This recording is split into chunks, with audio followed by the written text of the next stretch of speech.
Oke. Itu udah menjawab semuanya. Titipan termasuk ya. Yang titipan ya. Oke. Kok. Yes. Pernah nggak Koko mengalami masa-masa, kita udah tahu masa kekeringan, di mana mau penyembahan itu udah, ya kan, kalau pertanyaan yang lain mungkin nanya tentang kesaksian. Sekarang aku pengen menanya Jonathan Prawira di sisi sebagai seorang manusianya gitu ya. Pernah nggak Koko mengalami kekeringan sendiri dalam penyembahan? Lalu apa tipsnya untuk kembali? Kan setiap orang ada up dan down ya, gitu. Gimana tipsnya untuk membakar kembali api itu? Gitu. Iya, saya waktu masih remaja kan ya seperti biasa kan, semangat kan. Tapi Tuhan sudah ajar saya untuk hemat baterai. Penyembahan itu seperti kita ngecas baterai begitu. Jadi sudah ngebayangin bahwa hemat baterai, jangan mengumbar. Ketika kita selalu maunya mengumbar, yang nanti kecapean kita sendiri. Ya, tapi ya Tuhan katakan bahwa lakukan aja yang petunjuk Roh Kudus lakukan. Ya, sisanya itu saya belajar dari Daud. Oni tahu nggak arti nama Daud? Ya. Mirip-mirip sama Yohanes. Artinya gini, Daud itu artinya dikasihi Tuhan. Nah, Yohanes itu memposisikan dirinya sebagai siapa? Murid yang dikasihi Tuhan. Jadi fokus kita kalau mau baterainya umurnya panjang, sekali lagi fokus kita bukan mengasihi Tuhan. Ya, karena Yohanes kasih tahu, oh kan bukannya hukum Kristen bilang kita harus mengasihi Tuhan. Betul, tapi bukan dengan kekuatan. Yohanes bilang gini, sebelum kita bisa mengasihi Tuhan, kita harus dikasihi Tuhan dulu. Ya kan kita mengasihi Tuhan karena kita lebih dulu dikasihi Tuhan. Jadi ketika kita kekeringan, izinkan Tuhan feel kita. Izinkan, terima, betul. Terima kasih kuasanya, setiap hari terima. Dan itu rasanya sih nggak bakal tekor. Karena kalau orang yang mengalami kasih Tuhan, kan Tuhan sudah janjikan, dari dalam hatinya mengalir air hidup. Kita minum firman Tuhan, kita menikmati firman Tuhan. Nah, itu yang saya lakukan, Foni, maksudnya apa? Supaya kita menguatkan iman orang lain, mengisi orang lain dengan kasih kuasa Tuhan. Yang selama ini saya lakukan dari khotbah maupun dari lagu, cuma itu sebetulnya, mengisi orang lain dengan kasih kuasa Tuhan. Kalau mereka sudah dipenuhi kasih kuasa Tuhan, maka kegelapan tuh bakal lenyap lah. Mereka nggak mau bikin hal yang jelek, pasti. Mereka mau berbuat baik, kenapa? Perasaan kebaikan Tuhan. Jadi kalau mau charge-nya baterainya kuat, posisikan diri seperti Daud dan Yohanes. Sambut terus kasih Tuhan. Nah, sekarang ini kan banyak yang ceritakan, aduh, ada beberapa gitu yang ngerasa bahwa kangen banget ke gereja, katanya gitu ya. Kan kita pandemik begini nggak ke gereja gitu ya. Rasanya kalau kebaktian online juga tetap beda, Ci, katanya gitu. Nah, kasih tips kok biar itu rasanya di rumah pun tidak berbeda. Bukan maksudnya ya, di rumah pun Tuhan bisa tetap hadir gitu. Kok kasih tips dong. Kasih tips ya. Iya. Ya, ingat. Jadi perlu ingat. Pasang speaker gitu, segede gembrong. Tipsnya. Ya, bahwa kasih dan kuasa Tuhan itu tidak terbatas ruang dan waktu. Tidak terbatas. Ya, kenapa Tuhan mau kita ngumpul hari Minggu? Itu supaya kita saling memberi energi. Sebetulnya gitu. Sebab makan bareng sama makan sendiri pun beda, betul nggak? Beda rasanya, iya. Makan bareng itu bisa cenderung lebih banyak. Karena saling memberi energi, semangat gitu. Demikian juga sebetulnya ketika kita berkumpul itu saling memberi energi, saling menguatkan. Tetapi ada saatnya Tuhan mau kita intim dengan Dia itu dan nggak bisa rame-rame. Tuhan mau itu adalah antara kita dengan Tuhan. Sama seperti kita bayangin, masa sih kita sama keluarga ngumpul sama temen rame-rame? Enggak juga kan. Ada saatnya kita harus sama keluarga kita sendiri, betul kan? Iya. Kita ngumpet dari semua, kita intim dengan keluarga kita. Dan sama itu dengan Tuhan sama. Artinya Tuhan lagi mau kita intim dengan Tuhan. Dan percayalah, kasih kuasanya tetap sama. Tidak ada bedanya. Betul. Ya. Jadi apa yang Tuhan lakukan, mau dari jauh, dari dekat, memang Tuhan di hati kita. Iya, betul. Sudah di hati. Jadi semoga dengan kesadaran ini, saya percaya dengan kita ngomong gini aja, Foni, saya percaya ada orang yang mulai terbuka dan mulai bisa intim dengan Tuhan loh. Karena banyak mental blockingnya yang selama ini biasanya karena kenapa? Karena perintah mengasihi Tuhan aja perintah.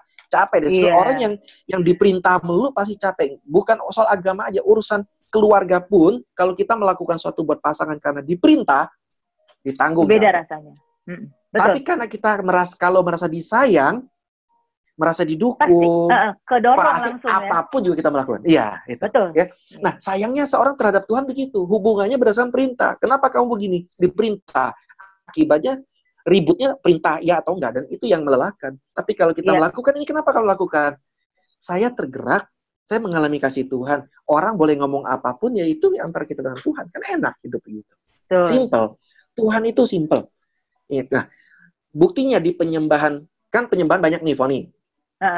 Tabernakel Musa, ya, kemah Abraham, ya kan? Ada yang lain. Terus yang puncaknya itu bait suci Salomo. Kenapa itu puncaknya? Karena itu gabungan tabernakel Musa dan pondok Daud. Itu di bait suci Salomo. Wow, itu udah final, ya, final countdown ibaratnya udah. Tapi yang Tuhan suka akhirnya pondok Daud. Betul kan? Amos 9 ayat 11 yang akan didirikan kembali pondok Daud. Nah, maksudnya penyembahan apa itu pondok Daud? Penyembahan yang intim, tidak dibatasi oleh apapun. Dibatasi oleh sound system, dibatasi oleh lampu, dibatasi oleh keraut. Ketika Daud menyembah di pondok Daud, itu adalah dia menari depan udah depan tabut tanpa batas ruang, nggak ada lagi di pondok Daud. Dan itu yang terulang kenapa Tuhan Yesus merobek tirai kan? Karena setelah di zaman Farisi dibangun lagi bait suci Salomo. Padahal yang Tuhan mau bangun tuh pondok Daud. Mereka bangun bait suci Salomo lagi, ya. Akhirnya ya Tuhan, ketika Tuhan di kayu salibnya udah dirobek tirainya. Dia mau seperti pondok Daud, nggak ada batasan. Ketika kita merasa ada yang batasi hubungan dengan Tuhan, something wrong. Tapi bukan kitanya yang something wrong. Karena kita nggak sadar, iblis selalu berusaha, Isabel itu berusaha menghalangi kita dekat dengan Tuhan dengan berbagai alasan. Nggak asik lah nyembah sendiri. Nggak asik lah itu sendiri. Nggak kok. Bisa. Pasti bisa kita. Jadi, apalagi ya, setelah menyembah ngalamin kuasa, ketagihan deh. Itulah. Nggak ada yang lebih nikmat, nggak ada yang lebih indah saat kita lagi udah ketemu menikmati itu loh. Ya itu lagu itu, menikmati hadirat Tuhan. Nggak bisa diganti sama apapun gitu. Saya pernah ngalami benar-benar kesibukan yang amat sangat sampai di satu titik saya ngerasa bahwa kesibukan ini membuat waktu saya untuk menikmati hadirat Tuhan itu semakin sedikit. Akhirnya saya terpaksa harus mengurangi agar saya bisa menikmati hadirat Tuhan itu. Hadirat Tuhan itu menurut saya juga, menurut aku sih kok ya, nggak harus duduk diam. Kadang aku di jalan juga suka menikmati hadirat Tuhan, suka nangis sendiri, ngucap syukur gitu. Di pesawat, aku pernah Tuhan tiba-tiba kayak lagi ngomong sama Tuhan gitu, tiba-tiba aku bisa nangis sendiri, hanya mengucap syukur doang gitu. Begitu. Jadi kata menikmati itu, Foni, bukan kayak kita cuma enjoy. Memang saya suka bilang enjoy karena Inggrisnya paling sederhana enjoy. Tapi sebenarnya lebih dari enjoy. Inquiry. Menikmati itu inquiry, artinya gini. Kalau kita enjoy ya saat itu juga kan. Besok-besok lupa. Tapi kalau namanya inquiry, besok-besok pun, misal hari ini saya makan pepesnya Foni, ya. Seminggu saya masih ingat rasanya. Betul. Enak ya, ngangenin. Nah, enaknya nempel ya. Itu yang jadi itu yang namanya menikmati hadirat Tuhan yang Daud rasakan itu tuh. Dan saya berdoa setelah dari percakapan kita semua akan mengalami kenikmatan seperti itu. Kalau sudah begitu, amin. Banyak sekali pertanyaan-pertanyaan yang boleh nggak boleh itu udah kejawab lah mestinya. Asal kita menikmati. Dengan sendirinya nggak akan ada pertanyaan lagi biasanya kok. Iya, sudah jawab. Betul. Karena bukan masalah Tuhan maunya apa perintahnya begini perintah enggak. Saya mau melakukan karena memang I love it. Yes. Saya mendukung gereja because I feel God love. Iya, ada salah satu papa rohani aku bilang gini, kalau kita udah masuk ke ruang Daud itu, ke ruang mesbah dupa itu, biasanya ciri-cirinya kita udah nggak bisa meminta, kita udah nggak bisa berdoa. Yang ada tuh kita cuma bisa, ini secara fisik ya kok, secara fisiknya ketandai biasanya katanya. Dengan kita nangis hanya bisa ngucap syukur, lihat keindahan dan kebesarannya Tuhan. Gitu. Itu aku waktu itu waktu remaja, aku ingat. Aku masih remaja sih kok, sekarang juga gitu ya. Dan aku diingetin waktu itu gitu. Kok nggak protes? Gitu kok. Saya bahkan kadang-kadang orang kata bersyukur aja merasa itu ada suatu perintah. Wah, kesian banget deh. Bersyukur dong, itu kan perintah dari Tuhan. Come on. Nah, sekarang mari gimana kita cara lihat. Bersyukur nggak tahu. Ada orang yang gini, gimana caranya bersyukur gitu. Ya, kalau sudah menikmati kasih Tuhan, pasti otomatis kita akan tahu. Dan yang perlu kita tahu gini ya, kenapa Daud itu bisa ngomong, dia sendiri yang ngomong, ku cintai Tauratmu. Dulu saya aja gombal nih orang. Musa aja nggak gitu-gitu banget loh. Kan? Iya. Nah, terbukti kenapa? Karena Daud melihat bahkan perintah Tuhan pun itu buat kepentingan dia, bukan kepentingan Tuhan. Apapun yang Tuhan perintahkan, itu nggak ada hubungannya sama Tuhan. Tuhan mau kita katakan baik, ya. Bukan berarti kalau kita nggak baik, terus surga jadi kacau gitu. Enggak kan? Tuhan mau kita baik karena Tuhan senang kita bahagia, Tuhan senang kita happy. Jadi kalau kita ngerti penyembahan ini seperti Daud ini, misalnya pertanyaan juga yang sering diributkan, sorry ya, memang saya lihat gereja suka ribut nih. Misalnya, merokok boleh atau enggak? Seru kan? Pasti seru itu. Gak ada ayatnya, dan sebagainya. Sekarang buat saya gini loh, kalau Tuhan perintah kita nggak ngerokok, tujuannya buat siapa sih? Kalau kita ngerokok, sorga tetap sorga, Tuhan tetap Tuhan, malaikat tetap sehat. Tapi buat siapa? Ternyata Tuhan mau kita sehat. Karena kalau kita sehat, kerja jadi baik, uang terjaga, ya kan? Kita jadi nggak tergantung oleh hal itu, kita bisa melakukan lebih banyak. Jadi segala perintah Tuhan ternyata buat kita. Itu yang Daud. Saya lihat sisi Daud melihat ke sana. Ya. Kalau sudah begitu, kenapa Tuhan perintahkan kita bersyukur? Bukan karena Tuhan tuh pamrih, ayo dong, thank you sama gua dong. Enggak. Udah kasih nafas lo ya. Sebelum kita bersyukur pun Yesus sudah mati buat kita. Betul kan? Sebelum kita bersyukur pun Tuhan sudah berkati kita. Tapi intinya karena bersyukur membuat kita bahagia. Mengeluh buat kita akhirnya menderita. Itu aja. Kalau gitu kok aku bisa ngomong dong. Salah satu bentuk roh Isabel di zaman now ini adalah dengan seperti tadi Koko bilang, membuat suasana bahwa ternyata penyembahan itu harus dengan musik yang seperti di gereja, atau misalnya harus suasananya seperti ini atau seperti ini. Iya. Bisa seperti itu kan kok ya? Betul. Nah, itu udah kebayang. Pokoknya segala sesuatu yang membuat kita terbatas intim sama Tuhan. Alasan apapun. Oh, saya suasananya nggak enak. Oh, saya musiknya nggak enak. Oh, saya begini, saya begitu. Itulah pekerjaan roh iblis melalui Isabel itu. Iya. Sobat Foni, ini kita baru membahas roh Isabel ini dalam konteks pujian penyembahan ya. Belum kita ke bagian yang lain. Ini kita cuma di pujian penyembahan.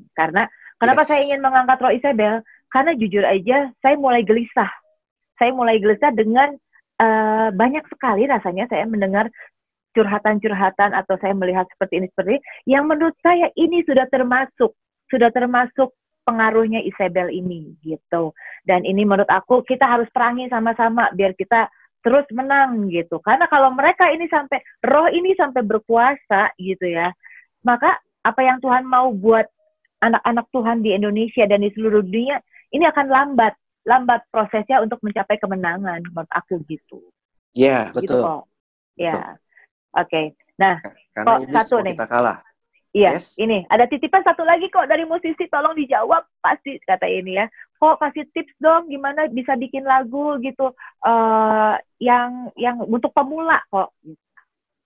Mereka biasanya gini kok, udah dapat melodi, udah dapat anggaplah udah dapat lirik gitu. Melodinya belum dapat kok. Ya itu gunanya itu ya, persatuan tubuh Kristus ya.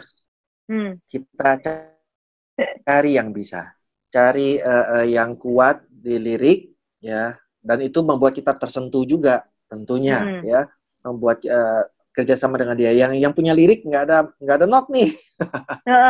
Cari gitu juga yang jago not. Iya betul. Jadi bekerja sama lah, ya kan? Kalau sudah bekerja sama kan Daud pun nggak bisa sendirian. Daud pun punya triwira akhirnya. Ya, Salomo yang dikenal berhikmat pun, ya kan Salomo kan paling berhikmat kan, secara manusia kan. Tapi ternyata dia mengumpulkan orang-orang yang berhikmat. Jadi dia nggak bilang mentang-mentang saya berhikmat, I don't need anybody. No, Justru orang yang berhikmat akan mengumpulkan orang-orang berhikmat lainnya, bekerja sama. Ya. Nah, ya jadi jangan bergengsi. Ayo mulai, nggak apa. Kalau bilang nggak mau, mereka menghina, ya artinya bukan itu yang Tuhan taruh, beres. Oke. Ya kan dia, kalau mereka bilang kok nanti saya ditolak gitu, berarti bukan itu partnermu. Tenang aja, cari pasti ketemu nanti. Iya. Berdoa minta dipertemukan dengan orang yang tepat. Kembali lagi kayak ke kota dibilang ya. Iya. Oke, kok. Yes, sebagai yang terakhir kok. Yes. Sebagai yang terakhir, kasih pesan-pesan dong kok buat teman-teman yang nonton kita hari ini. Gimana caranya bisa menang, melewati, misalnya kita nggak tahu yang nonton ini ada yang kayak ngerasa, ya aku udah ngerasain pengaruh Isabel itu. Ya? Gimana? Yes. Pertama-tama kita harus ingat dulu status kita. Status kita di mata Tuhan itu siapa? Itu dulu ya. Kita ini anak yang dikasihi Tuhan. Itu dulu. Yes. Ya, kalau kita menyadari seperti Daud, sebab iblis juga mencoba menipu Tuhan Yesus dengan menghilangkan itu. Ya, dia kan bilang gini, jika engkau anak Allah, jika engkau anak Allah. Ada kata yang iblis buang. Jika engkau anak yang dikasihi. Jadi iblis mau, oke, kamu anak Allah, tapi kamu nggak disayang. Tuhan untuk gini, kamu kurang gini, kamu Bapak kurang senang. Nah, itu dia. Itu jebakan yang saya lihat, dia merasa Tuhan nggak puas sama dia. Dia berusaha memuaskan Tuhan. Ketika ada masalah, marah, loh Tuhan aku sudah berusaha begini. Pernah kan lihat nggak orang marah sama Tuhan? Saya sudah berusaha begini, saya sudah setia, saya sudah ikut perintah Tuhan. Tapi kok hidup saya begini? Nah, itu dia. Itu jebakan Isabel. Kita apa adanya. Dia mengasihi kita, dia melindungi kita, nikmati kasih Tuhan. Kunci penyembahan itu yang membawa kemenangan adalah menikmati kasih dan kuasa Tuhan. Apapun bentuknya. That's right. Itu. Catat. Aku aja mencatat. Kuncinya adalah menikmati. Dahsyat loh kok. Iya. Aku jujur loh ya, ngobrol gini sama Koko, aku dapat banyak hal. Apalagi dalam soal penyembahan. Bikin lagu kok. Langsung bikin lagu. Banyak orang kira kembali pada apa yang harus kita lakukan buat Tuhan. Tuhan ngomong penyembahan itu bukan ke orang teknis, ke Samaria, perempuan Samaria, orang Samaria itu menyembah Tuhan loh, Foni. Dia cuma gunungnya beda. Gunung Gerizim bukan bukan di Yerusalem. Artinya mereka sudah menyembah Tuhan, tapi kuncinya menyembah Tuhan, merasakan Tuhan mengasihi dia, Tuhan ngubah hidup dia, langsung berubah, ya kan? Nah itu dia penyembahan. Jadi itu yang kalau orang saya bilang penyembahan bukan soal harus angkat tangan atau ngelipet tangan, bebas. Ya kan? Mau tepuk tangan atau buka mata tutup mata bebas, asal jangan lagi nyetir tutup mata ya. Udah cepat ke surga. Itu semua kode. Tapi intinya, ya hati kita semakin intim dengan Tuhan. Inti penyembahannya poinnya. Gitu. Jadi kalau mau mengalami itu, boleh gabung di IG saya, ya IG Jonathan Prawira. Di situ saya share kasih dan kuasa Tuhan. Ada dong, tapi bukan Jopra ya. Jonathan Prawira. Nggak boleh loh ya. Itu hanya panggilan aku aja sama Koko. Awas ya.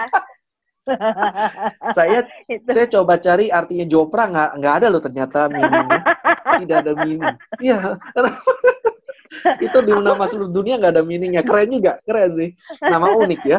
Nah, di situ IG saya percaya Sobat Foni akan juga ngalamin melihat kasih kuasa Tuhan ke Daud, kasih kuasa Tuhan ke Abraham, kasih kuasa Tuhan di Alkitab itu kita nikmati terus, feel terus sampai kita kuat untuk menjadi pemenang. Ya, gitu.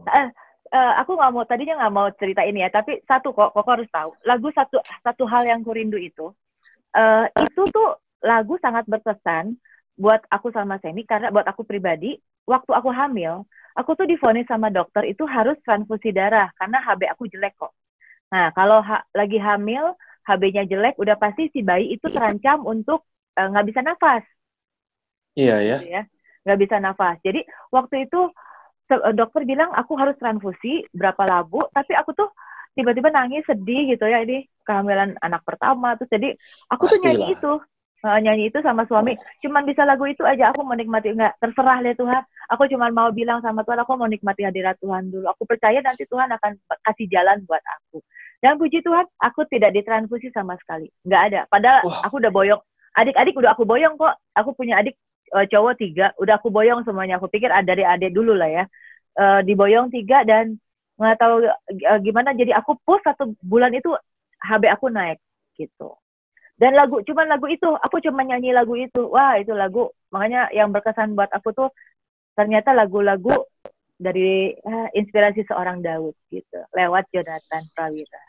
Wow, kesaksian indah ya. Gitu. Thank you ya. Yeah. Sangat menguatkan saya juga. Dan itu saya rindu.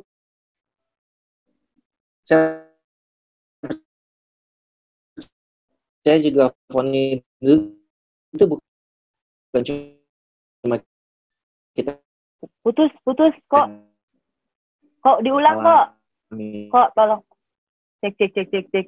Tapi orang-orang yang dengar saya percaya kesaksian ini ya bukan cuma Foni atau saya yang alamin ya kasih kuasa Tuhan, tapi juga sobat-sobat Foni pun mengalami kasih kuasa Tuhan seperti ini ya dalam hidupnya ya. Dan akan menolong kita untuk menang atas perkara-perkara hidup kita. Kan kita suka bingung, bagaimana sih menang ini? Mulailah dari itu dulu. Enjoy, nikmati kasih dan kuasa Tuhan.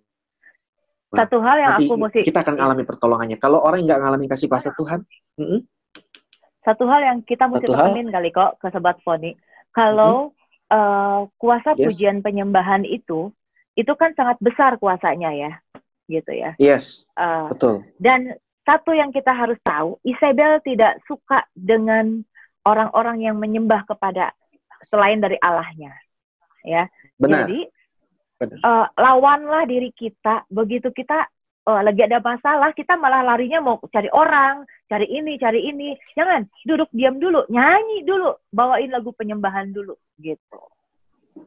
Jadi istilahnya waktu ada masalah datang, kalau aku saranin duduk diam dulu.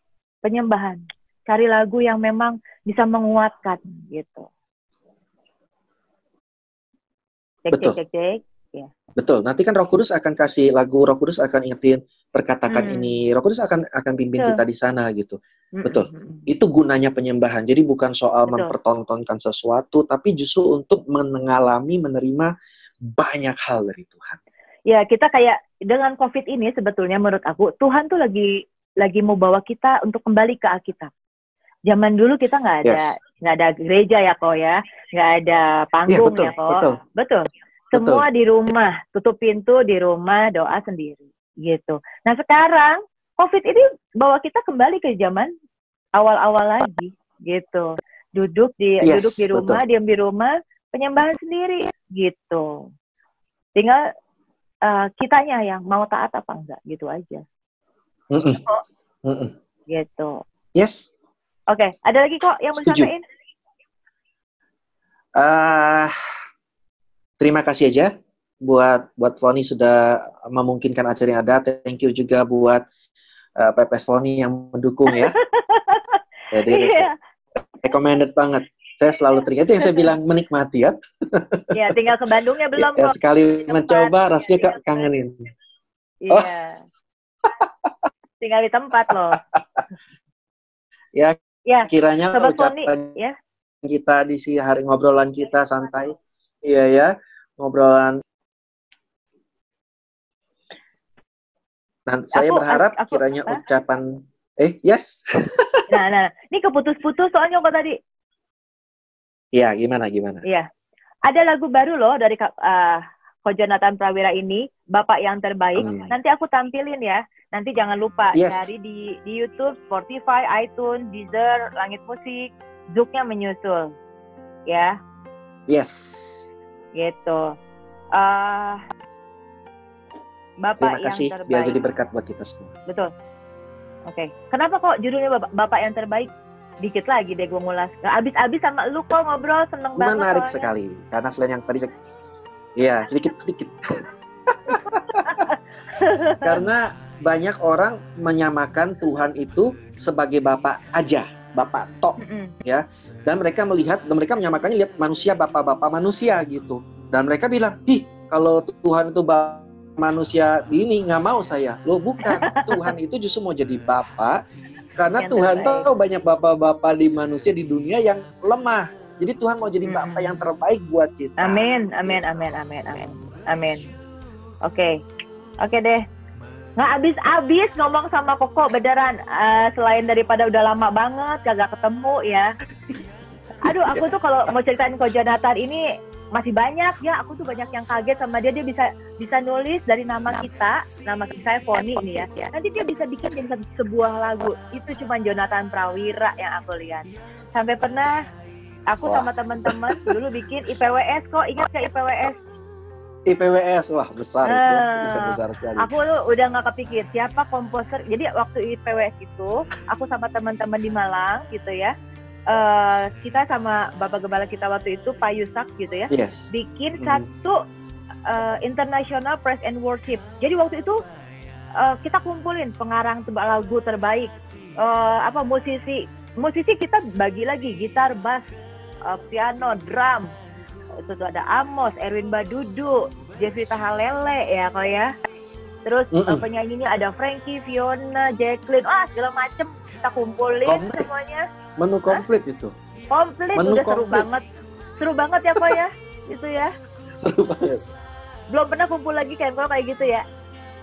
Iya, rasanya sih belum ada yang selengkap itu, belum ada. Iya, itu luar biasa banget sih. 3 hari itu puas. Semua rata-rata minta diulang, tapi kita gempor waktu itu. Pengalaman pertama. Ya, buat teman-teman di Betani yang ada di IHS, yang ada dimanapun, salam kangen ya kok ya. Betul. Buat semuanya, buat Pak Yusak. Memorable banget. Nah, gitu ya. Tapi di situ baru kita ngerasain kesatuan itu indah banget gitu ya. Kita bisa ngelihat ada Pak almarhum Om Daud gitu ya. Itu aku bisa boyong Om Daud dong sama tantenya.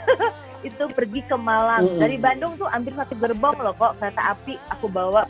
Cekina Glory, penari-penari Rebanat, penari-penari terbaik lah dari Bandung gitu. Terus ya senang banget lah. Dan di situ aku tuh udah nggak pikir siapa komposer, nggak ada lain, hanya Ko Jopra. Jopra lagi deh balik. Oke deh kok, terima kasih ya kok. Salam buat Cimeri, kangen-kangenan nanti. Corona hilang ke Bandung ya, makan di Pepes Foni. Mantap. Oke. Akhir kata, God bless. Ya, jangan pernah menyerah Sobat Foni. Ingat kata tadi Ko Jonathan bahwa harus terus sampai kita merasakan bisa menikmati hadirat Tuhan. Hadirat Tuhan nggak akan bisa datang sendiri kalau kita tidak datang kepada Dia dulu, ya.